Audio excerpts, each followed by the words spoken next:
Living in Auckland in 2013 is considerably different from Christchurch in 1970, which is where we went when we first arrived. It was cold because we arrived just before Easter, and it was pretty white.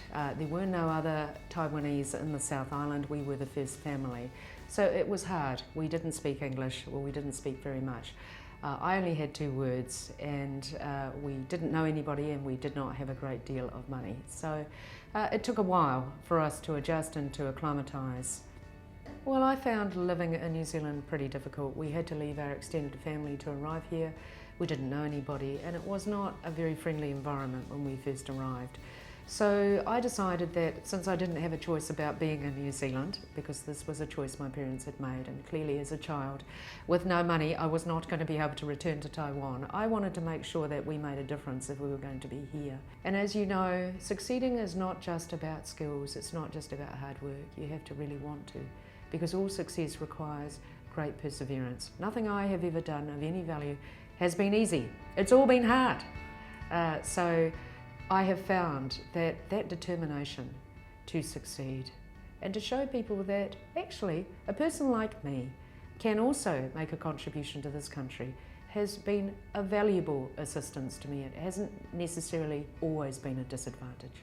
The key advice I have to you is always to be proud of who you are and to hold yourself and to behave with dignity.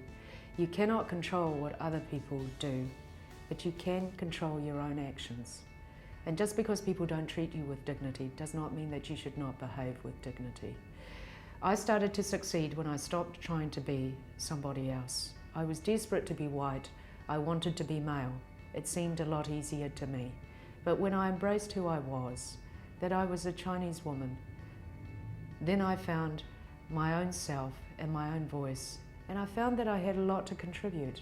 It's very important for ethnic communities not to be afraid to tell people what it is they do and what they think. I think they need to be unafraid to share their culture and to explain that they are not the same but that they are different. Ultimately, I think ethnic communities add to New Zealand, they don't take away, and you must not be afraid to contribute. And finally, and most importantly, leadership is about seeing the future. Yes, we have to live in the present. Yes, we have to have operational ability, but we must also see the vision. Where are we trying to go? And where do we lead our people so we don't end up in the swamp or in the bog, but we end up at the cutting edge of where the future is. And for New Zealand, New Zealand's future is multi-ethnic. It's Indigenous.